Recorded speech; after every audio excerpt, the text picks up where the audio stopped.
Hi guys, I am Apoorva. Welcome back to my YouTube channel MP successors. और आज की इस वीडियो में हम बात करने वाले हैं प्रतिभा पर मूल्यांकन वर्कशीट 2021-22 के बारे में। यहाँ पर हम बात करेंगे गणित विषय के बारे में। इसमें हिंदी माध्यम में ये आपका पेपर है, तो इसको आपको कैसे सॉल्व करना है, सही उत्तर क्या है। और ये कक्षा 8वीं के स्टूडेंट के लिए, अगर आप इंग्लिश मीडियम से हैं तब भी आपका पेपर सेम रहेगा। तो आप इंग्लिश में क्वेश्चंस रहेंगे, आंसर सेम आपका रहेगा। तो आप यहाँ से इंग्लिश मीडियम वाले स्टूडेंट भी यहाँ से कर सकते हैं। यहाँ पर देखिए 1 से 8 तक आपका बहुविकल्पीय प्रश्न है, ठीक है। तो आपको इसमें सही आंसर पर टिक लगाना है और यहाँ उत्तर की जगह पर सही आंसर लिखना है। तो पहले का आंसर आपका है 8, यानी ए ऑप्शन सही है। कैसे करना है, -8 गुणे -1 लिखा है, तो -8 गुणे -1 आप करेंगे तो 1 का 8 में गुणा करें तो 1 8 8 आएगा आपका, या 8 एकम 8। और माइनस का मल्टीप्लाई इस माइनस से करोगे तो आपका प्लस आएगा, तो +8 आपका आंसर आएगा। और प्लस अगर किसी संख्या के पहले कोई संख्या नहीं है तो आप प्लस साइन को डिनोट नहीं करते या नहीं लगाते हैं, तो 8 आपका आंसर आ जाएगा, ठीक है। अब बात कर लेते हैं सेकंड का कि 5/9। 5/9 को क्या करना है, 3/5 की व्युत्क्रम। व्युत्क्रम होता है उल्टा, मतलब 3/5 की व्युत्क्रम। तो व्युत्क्रम मतलब उल्टा करेंगे तो 5 ऊपर चला जाएगा, 3 नीचे। बस अब आप मल्टीप्लाई कर लीजिए, तो 5 का 5 से मल्टीप्लाई 25 और 9 का 3 से गुणा, तो 9 3 27, तो यानी 25/27 आपका आंसर। तो ऑप्शन नंबर सी आप देखेंगे हमारा सही उत्तर है। तो आपको यहाँ उत्तर की जगह पर सी ऑप्शन डालकर ऐसा अपना आंसर लिख देना है, ठीक है। अब हम बात करेंगे थर्ड क्वेश्चन की, प्रश्न नंबर यहाँ पर 3rd नंबर की, ठीक है। 3rd नंबर में हमारा यहाँ पर क्या है, तो यहाँ पर हमारा प्रश्न क्रमांक हम 3 में अगर देखें तो यहाँ पर है कि 3 पर डिग्री चढ़ी हुई है, +2 पर डिग्री चढ़ी हुई है, और गुणा में 5 पर डिग्री चढ़ी हुई है। तो ये जो है ये 0 लिखा हुआ है, ठीक है। 3 की पावर 0 × 2 की पावर 0 ये, और फिर गुणे में 5 की पावर 0, सॉरी यहाँ पर आपका प्लस है, ठीक है। यहाँ पर आपको प्लस लगा लेना है। तो अब कैसे करेंगे, तो क्या करना है आपको, कभी भी किसी की भी पावर 0 हो या कोई भी वेरिएबल जैसे x की पावर 0 लिखा हो या कुछ भी, तो आपका जो आंसर रहता है वो हमेशा क्या 1 हो जाता है। तो 3 की पावर 0 है तो 1 मानेंगे हम इसको, 2 की पावर 0 है तो 1। किसी भी नंबर या किसी भी वेरिएबल, चार अचर, किसी पर भी 0 की पावर चढ़ी हो तो वो 1 हो जाता है। फिर यहाँ पर हम इंटू करेंगे, ब्रैकेट 1, 5 की पावर 0 को भी 1, तो 1 + 1 हो जाता है हमारा 2, 2 × 1, तो 2 गुणे 1 क्या हो जाएगा, 2 एकम 2 या 1 दूनी 2, तो हमारा सही आंसर होगा 2। अब देखिए यहाँ पर 2 आंसर जो है वो बी ऑप्शन में भी है और सी ऑप्शन में भी है, ठीक है। तो आपको क्या करना है, जो पहले हो उसी पर आप लगा दीजिए। आप सी पर भी लगाएंगे तो आपका गलत नहीं माना जाएगा, क्योंकि ये पेपर में प्रिंटिंग मिस्टेक है, या फिर जिसने पेपर बनाए हैं उसमें +- साइन का कहीं कुछ चेंज करना होगा, ठीक है। तो आपके दोनों ही आंसर सही माने जाएंगे, क्योंकि इसमें बी और सी दोनों में 2 लिखा हुआ है। तो आप बी पर भी लगा सकते हैं या सी पर भी, जो आपको सही लगे, ठीक है। मैंने पहले 2 आ रहा था, पहले वाला 2 बी ऑप्शन पे मिल रहा था, तो इस पर ही सही का आंसर लगा दिया। अब बात कर लेते हैं 4th नंबर की, यहाँ पर क्वेश्चन की। तो यहाँ पर है 8x, ठीक है, यानी 8x/9 और -5x/9, इसका मान निकालना है। तो क्या करेंगे आप, नीचे तो बेस में हमारे जो है वो सेम है 9 तो हमने क्या करा, 9 नीचे एक बार लिख लिया और ऊपर क्या आ गया 8x - 5x, LCM हमने लिया। तो 8 में से 5 सब्ट्रैक्ट करेंगे तो आपका क्या आ जाएगा, 3x आ जाएगा, और नीचे 9, तो 3 एकम 3 अब काट दीजिए, और 3 त्रिका 9, तो क्या आया हमारा आंसर, x ऊपर बचा और नीचे क्या बचा हमारे पास 3, तो x/3 ऑप्शन नंबर डी हमारा यहाँ पर राइट आंसर होगा। तो ऐसे आपको ये आंसर लिखने हैं। 5th नंबर यानी 5वें नंबर की बात करें तो यहाँ पर लिखा हुआ है एक न्यून कोण का संपूरक कोण होगा। अगर हम बात करें एक न्यून कोण के संपूरक कोण की, तो वो क्या होगा, अधिक कोण होगा एक न्यून कोण का संपूरक। ये देखिए जैसे एक न्यून कोण है यानी 90 से कम है, तो दूसरा क्या होगा हमारा, ये आपका 90 से क्या होगा, ज़्यादा होगा, क्योंकि टोटल कोण का मान कितना होता है 180 डिग्री। अगर हमने एक ले लिया 60, तो दूसरा हमारा कितना हो जाएगा 120, ठीक है। तो इस टाइप से एक अगर न्यून कोण है तो दूसरा क्या होगा, अधिक कोण। तो ऑप्शन सी पर हमें आंसर लगा लेना है। आगे है हमारा 6 नंबर क्वेश्चन।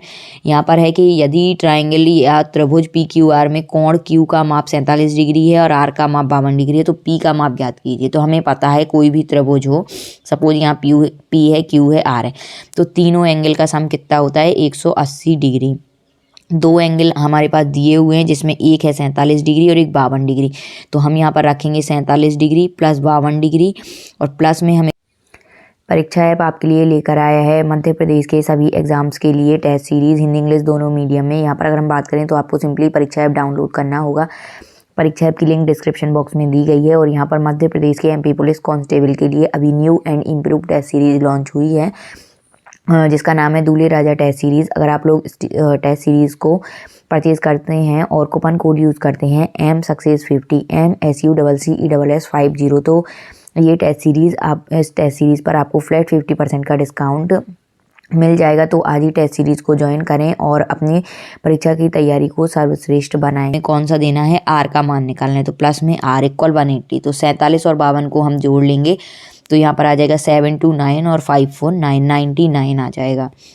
और ये क्या करेंगे हम, इक्वल में है 180 और यहाँ पे प्लस R तो R इक्वल हमारा क्या आ जाएगा 180 में से हम क्या करेंगे, ये इस साइड प्लस का है और हम इक्वल के अपोजिट साइड दूसरे साइड में ले जाएंगे तो -99। 180 में से आप 99 को सब्ट्रैक्ट करेंगे तो आपका 81 बचेगा। तो ऑप्शन नंबर बी आपका यहाँ पर राइट आंसर हो जाएगा। इस टाइप से आपको ये करना है, आपको सॉल्व करके नहीं करना है, आपको सीधे टिक लगाते जाना है। आगे है कि त्रिभुज ABC कॉन्ग्रुएंट है त्रिभुज PQR के, तो भुजा AB बार की संगत भुजा है। तो अगर हम बात करें तो देखिए ABC और PQR सेम है। यहाँ पे अगर हमने A लिखा यहाँ B यहाँ C और इसी सेम ट्राइंगल एक P लिखा यहाँ Q यहाँ R, तो इसने कहा है कि AB भुजा के संगत, तो इसी सीध में हम देखें तो PQ हमारा आ रहा है। तो ऑप्शन नंबर कौन सा होगा, A हमारा राइट आंसर हो जाएगा। तो ऐसे आपको लिखना है। नेक्स्ट है यहाँ पर 8 नंबर क्वेश्चन। यहाँ पर है अंग्रेजी विषय की एक परीक्षा में 5 छात्रों के अंक 36 28 7 39 45 है। तो इनकी मध्यिका क्या होगी, मध्यिका मतलब बीच वाला, ठीक है। मीडियन हमें निकालना है। तो मीडियन हम कैसे निकालेंगे, तो हम इसमें क्या करेंगे, ये हमारे ऑड नंबर की सीरीज़ है, ठीक है। पहले हम इसको असेंडिंग ऑर्डर यानी कि आरोही क्रम में लिख लेंगे। तो सबसे छोटा आरोही क्रम कैसे, सबसे छोटा उससे बड़ा फिर उससे बड़ा, सबसे छोटा है 7 फिर उससे बड़ा है 28 फिर है हमारा 36 36 के बाद है 39 और 39 के बाद है 45। ऐसे हमने इसको लिखा। अब हमें क्या करना है, बीच का देखना है। तो हमने पहले एक सबसे आगे से छोड़ा, एक सबसे पीछे से छोड़ा, फिर एक सबसे आगे से छोड़ा, फिर एक सबसे पीछे से हमने छोड़ा, ठीक है। तो अब 2 हमने आगे से छोड़ दिए और ये 2 पीछे से, तो बीच में हमारा क्या बचा यहाँ पर 36, क्योंकि ये 5 अंक हैं। तो 2 हमने आगे से 2 अंक छोड़ दिए और 2 पीछे से, तो बीच में हमारा बचा 36। तो मध्य का मतलब बीच का कौन बचा है 36। तो ऑप्शन नंबर बी हमारा राइट आंसर होगा। आगे हम बात करें यहाँ पर, तो अब हमें क्या करना है, लघु उत्तरीय प्रश्न है, इनको हमें हल करके आंसर निकालने हैं, ठीक है। तो कैसे ये आएंगे वो भी मैं आपको बता देती हूँ। यहाँ पर है 3/4, 3/4 को प्रतिशत में, अगर हमें किसी को प्रतिशत में बदलना है तो 100% का हम मल्टीप्लाई करते हैं। हमने ये करा। अब नीचे हमारा 4 और ऊपर है 3 × 100, तो 4 से हम ये काट सकते हैं। 4 से काटिए आप, 4 एकम 4, 4 से काटिए आप इसको, तो 4 दूनी क्या हो जाएगा हमारा 8 और फिर यहाँ पे बचेगा 2 कैरी, ठीक है। क्योंकि 10 में से 8 तो चले गए 2 बार में, तो कितना बचा यहाँ पर 9 10 2 बचा, तो 2 यहाँ लिख लिया हमने और 2 0 क्या हो गया 20। तो 4 का पहाड़ा पड़ेंगे कि 20 आ जाए, तो 4 पंचे 20, तो यहाँ पे क्या आ गया 25। तो हमारा क्या बचा 3 × 25 प्रतिशत। अब 25 की टेबल 3 बार पढ़ लीजिए, नहीं तो आप 3 का गुणा 25 में कर लीजिए। तो हमारा क्या आएगा 25 दूनी 50 25 3 75, तो ये आ गया हमारा 75%। तो इस टाइप से हम इसको सॉल्व करके लिखेंगे, ठीक है। आपको इस टाइप से इसको हल करना है। नेक्स्ट हम बात करेंगे क्वेश्चन नंबर अब 10 की। तो 10 नंबर प्रश्न में अगर हम बात करें तो उसने कहा है कि एक दुकानदार ने एक कुर्सी 450 रुपये में खरीदी और 500 रुपये में बेच दी, तो लाभ प्रतिशत ज्ञात कीजिए। तो कैसे निकालेंगे, तो सबसे पहले हमें लिखना है कि खरीदा है अगर हमने, तो वो हमारा क्या हो गया किराए करा है, तो किराए मूल्य। फिर उसने 450 रुपये में खरीदा, तो उसके लिए वो क्या हो गया किराए मूल्य, उसने बेच दिया 500 रुपये में। तो लाभ प्रतिशत निकालें, तो पहले हम निकालेंगे लाभ के, हमें लाभ कितना हुआ, तो लाभ इक्वल क्या होता है विक्रय मूल्य माइनस क्रय मूल्य। तो 500 माइनस 450 हम लिखेंगे यहाँ पर, 500 हो गया हमारा विक्रय मूल्य, 450 क्रय मूल्य, तो हमें 50 रुपये का लाभ हो गया, ठीक है। हमने 450 में खरीदा 500 में बेचा, 50 रुपये का लाभ हुआ। अब लाभ प्रतिशत निकालना है, तो लाभ प्रतिशत के लिए फॉर्मूला होता है लाभ गुणे 100% और बटे में क्रय मूल्य, ठीक है। ये फॉर्मूला होता है लाभ प्रतिशत का। तो हमने क्या करा, 50 की जगह हमने 50 रखा, गुणे में हमने 100% करा और बटे में 450 हमारा क्रय मूल्य था यहाँ से। ठीक है, और लाभ कितना आया था 50 और गुणे में 100% हमने रखा। फिर हमने क्या करा, हमने काटा, तो 50 बटे में कितना आ रहा था 450 और गुणे में प्रतिशत निकालना था तो 100%। अब क्या करें, हम काट सकते हैं इसको, ऐसे काट सकते हैं, 1 0 से 1 0 आप काट लीजिए। फिर आप 5 से काट सकते हैं, 5 एकम 5 और पनम 45।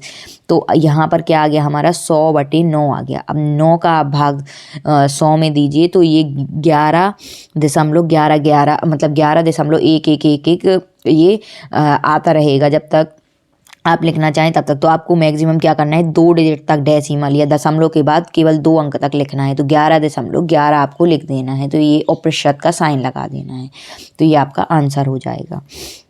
ठीक है, अब बात कर लेते हैं आगे हम 11 नंबर प्रश्न की कि 25 किलोग्राम का 350 ग्राम से अनुपात ज्ञात कीजिए। तो आपको क्या करना है, 25 किलोग्राम में है यूनिट और इसकी जो यूनिट है या इकाई है वो ग्राम में है, 350 ग्राम। तो आपको क्या करना है, 25 किलोग्राम बटे में 350 ग्राम है, तो अनुपात में आपने लिख लिया। अब आपको क्या करना है, 25 किलोग्राम को ग्राम में बदलना होगा आपको। तो क्या करेंगे आप, 25 गुणे, देखिए 1 किलोग्राम में कितने ग्राम होते हैं, तो 1000 ग्राम होते हैं। ठीक है, तो 25 किलोग्राम में कितने होंगे, 25 गुणे 1000 ग्राम। ठीक है, तो 25 गुणे 1000 ग्राम होंगे। तो यहाँ से हमने करा तो ये आ गया 25,000 ग्राम हमारा आएगा। ठीक है, यहाँ पर तो यहाँ पर हमें क्या करना है, 1 0 और ऐड, तो ये हमारा 25,000 ग्राम हो जाएगा। अब हमें क्या करना है, 25,000 ग्राम हो गया, तो ये 25,000 ग्राम हो गया। अब हम इसको काट लेंगे, क्या करेंगे, यहाँ पर हमारे 3 0 बढ़ जाएंगे और यहाँ पे ग्राम आ जाएगा। तो ग्राम से ग्राम कट गया, 1 0 से 1 0 कट गया। अब 5 से काट सकते हैं, 5 से 5 सते 35, इसको काटो, 5 25 और 2 0, तो 500 ऊपर आ गया और नीचे क्या आ गया 7। तो 500 अनुपात 7 हमारा क्या होगा, आंसर आ जाएगा। इस टाइप से आपको क्या करना है, इसको सॉल्व करना है। ठीक है, तो 500/7 हमारा आंसर आएगा। आगे यहाँ पर अगर हम बात करें अब 12वें नंबर प्रश्न की, तो 12वें नंबर प्रश्न को कैसे करना है, तो देखिए इसने कहा है कि 3x - y + 11 और -y - 11 के योग में से 3x - y - 11 को घटाइए। तो क्या करना है आपको, 3x - y + 11, पहले इन दोनों को योग करना है, योग मतलब जोड़ना है। तो दोनों को हमने यहाँ पर लिखा और ऐड यहाँ पर हमें करना है। तो ऐड कैसे करेंगे, एक ये देखिए ऐड करना है, तो ये प्लस का 11 है, माइनस का 11 है। तो प्लस और माइनस क्या होते हैं, कट जाते हैं। जैसे यहाँ लिखा हो माइनस का 2 और प्लस का 2, तो एक दूसरे से कट जाएंगे। तो क्या आएगा आंसर, 0 आएगा, क्योंकि 2 में से 2 काट दो तो क्या बचा 0। तो इसी टाइप से प्लस के 11 में से माइनस का 11 कट जाएगा, तो क्या बचेगा 0। फिर ये है -y और -y। देखिए जब माइनस और माइनस में कोई डिजिट हो तो वो जुड़ जाते हैं और साइन माइनस का आता है। तो 1y और 1y कितने हो गए हमारे पास, 2y, और दोनों ही माइनस के थे, हमारे पास माइनस का साइन आ गया। और 3x के साथ में कोई नहीं है एडिंग के लिए, तो 3x का 3x हमने नोट कर दिया। तो 3x - 2y यहाँ पर आ गया। अब उसने कहा कि इतने का योग, जो इन दोनों का योग निकला है उससे क्या करना है, हमें 3x - y - 11 को सब्ट्रैक्ट करना, घटाना है। तो हमने लिखा 3x - 2y और माइनस में हमने ये कर दिया। तो यहाँ 3x - 2y सेम रहेगा और यहाँ पे सबके साइन बदल जाएंगे। जो प्लस का है वो माइनस का हो जाएगा, जो माइनस का है वो प्लस का। क्यों, क्योंकि इसके बाहर माइनस साइन लगा है। तो 3x आ जाएगा माइनस का, y माइनस का था तो प्लस का हो जाएगा, और ये 11 भी माइनस का था तो प्लस का हो जाएगा। अब हम देख लेंगे, ये है हमारा प्लस का 3x, ये माइनस का 3x, तो ये एक दूसरे से कट जाएंगे। अब हमारे पास क्या बचा, माइनस का 2y और प्लस का y। तो ये देखिए माइनस में y है और ये प्लस में y है, तो 2y में से 1y चला जाएगा तो 1y बचेगा। और साइन कौन सा यूज़ करेंगे, बड़ी डिजिट कौन सी थी, 2y, उसके साथ माइनस का साइन था तो माइनस आएगा। ठीक है, जब एक नंबर माइनस में हो और एक प्लस में हो तो क्या करेंगे, घटा देंगे हम, लेकिन साइन कौन सा आएगा, जो नंबर बड़ा हो। सपोज़ यहाँ पे लिखा है 5 और यहाँ पे लिखा है 3, तो 5 में से 3 घटाएंगे तो 2 बचा, लेकिन साइन क्या आएगा, माइनस। क्यों, क्योंकि 5 हमारा क्या होता है, बड़ा होता है, और उसके साथ कौन सा साइन है, माइनस का। अगर हमारा कोई और नंबर मतलब बड़ा नंबर है और उसके साथ प्लस लगा है, छोटे नंबर के साथ माइनस, तो माइनस का साइन नहीं आता है, तब प्लस का आता है। ठीक है, तो यहाँ पे हमारा क्या हो जाएगा, -y + 11 आपका आंसर हो जाएगा सही। नेक्स्ट है 13 नंबर प्रश्न। इसकी अगर हम बात करें तो यहाँ है 4/9 के समतुल्य 4 परिमेय संख्याएं लिखिए। तो 4/9 के समतुल्य अगर हम परिमेय संख्या लिखें तो कैसे बन सकती है, तो क्या करें हम, ऐसी बनानी है कि समतुल्य जो समान हो, वापस अगर हम काटें तो वही नंबर ओरिजिनल नंबर आ जाए। तो क्या करें, पहले 2/2 का 2 का गुणा ऊपर 2 का गुणा नीचे करना है 4/9 में, फिर 3 का गुणा कर देना है, फिर 4 का गुणा कर देना है, फिर 5 का गुणा कर देना है और लिखते जाना है यहाँ पर। ठीक है, जैसे 2 4 दूनी 8 और 9 दूनी 18 ऐसे, फिर 4 × 12 9 × 27 इस टाइप से आपको करते जाना है। ठीक है, तो आपका आ जाएगा 8/16, 12/27, 16/36 और 20/45। अब हम बात करेंगे दीर्घ उत्तरीय प्रश्नों की। तो यहाँ पर आपको इसको कैसे करना है, तो ये देखिए, यहाँ 14 नंबर प्रश्न में एक वर्गाकार पार्क का क्षेत्रफल ज्ञात कीजिए जिसका परिमाप 360 मीटर है। तो वर्ग पहले हम लिखेंगे कि वर्गाकार पार्क है। ठीक है, तो वर्ग मतलब क्या होगा आपका, जिसकी चारों भुजाएं क्या हो, समान हो। वर्गाकार पार्क है और क्षेत्रफल हमें क्या करना है, इसका निकालना है। और परिमाप दिया है, परिमाप क्या होता है, सभी जो भुजाएं हैं उनका योग। ठीक है, तो कितना होता है, भुजाएं कितनी हैं, 4। तो वर्ग का परिमाप क्या होता है, 4 × x। अगर हमने ये x माना तो हमारा हो जाएगा 4x। ठीक है, क्योंकि 1x + 2x + 3x + 4x, तो 4x हमने लिखा वर्ग का परिमाप।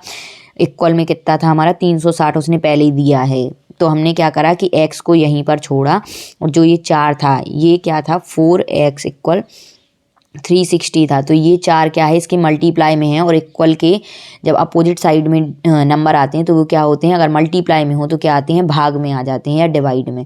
तो 4 यहाँ से चला गया, तो x = बचा है 360/4। तो 4 से काट लो, 4 9 36 और 0 का 0, तो यह आ गया हमारा 90।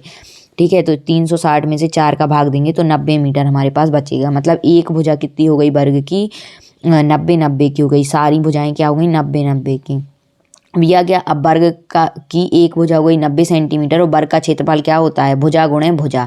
तो क्या करेंगे, 2 भुजाओं का गुणा करना है। तो भुजा गुणे भुजा, एक भुजा 90 की है, दूसरी भी 90 की, तो 90 × 90 करेंगे तो क्या आ जाएगा हमारा 8100 आ जाएगा, 8100 वर्ग मीटर। क्योंकि यूनिट क्या आएगी हमारी, वर्ग में आएगी, यानी मीटर स्क्वायर में।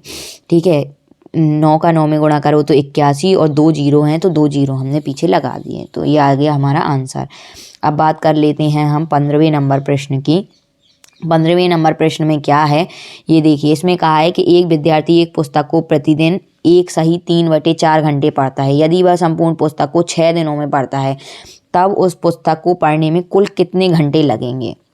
ठीक है, तो कितने घंटे लगेंगे, एक दिन में वो कितना पढ़ता है, एक दिन में पढ़ता है एक सही 3/4 घंटे। तो इसको अगर हम आप फ्रैक्शन में करेंगे, ठीक है, तो क्या आएगा आपका, तो इसमें क्या होगा, एक सही 3/4। तो हम क्या करते हैं, 4 का गुणा 1 में करें तो 4 × 4 और यहाँ पे क्या करते हैं हम प्लस कर लेते हैं। तो 4 × 4, ठीक है, 4 × 1 + 3 हो जाता है ऊपर और नीचे 4 का 4 रहता है। तो ये कितना आ गया, 4 × 4 + 3, तो हो गया ये 7/4।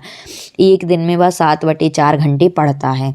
ठीक है, तब 6 दिन में कितना पढ़ेगा वो, तो 6 दिन में पढ़ेगा कितना, 6 का हम गुणा कर देंगे 7/4 में।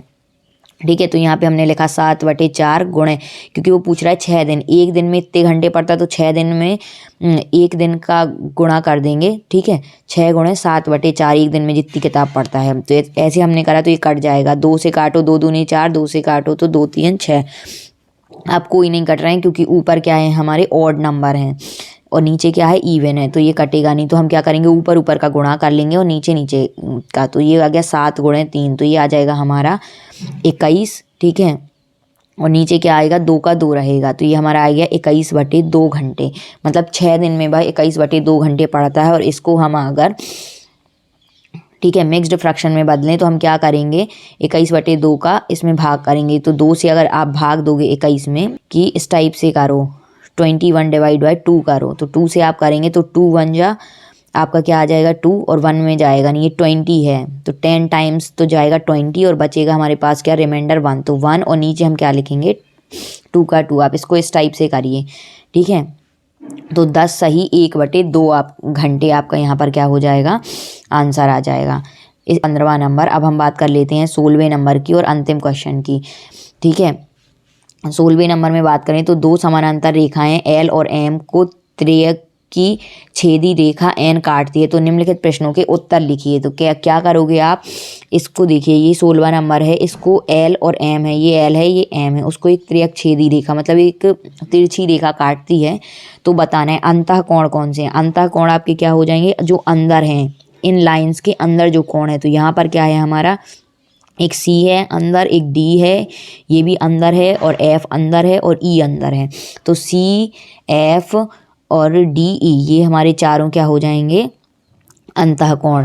ठीक है, अब हमें ब्राह कोण बताने। ब्राह मतलब जो बाहर है, इन लाइंस के जो बाहर साइड में है। तो एक यहाँ पर है आपका बी बाहर है इस लाइन के, ए बाहर है, फिर यहाँ नीचे इसमें जी बाहर है, और यहाँ पर एच बाहर है। तो ये 4 हो जाएंगे। फिर है संगत कोणों के युग्म। अब संगत कोण के युग्म बताने हैं आपको, यानी जोड़े कौन कौन से संगत कोण हैं। तो यहाँ पर क्या करेंगे, जैसे इस लाइन पर ये और ये मतलब एक ही लाइन के ऊपर ऊपर वाले ये, तो ये और ये ऊपर हैं, ये हो गए एक हमारे ए और ई हो गया। ठीक है, ए ई संगत कोण हैं। फिर कौन से बचे, इस साइड वाले बी और एफ हो जाएगा।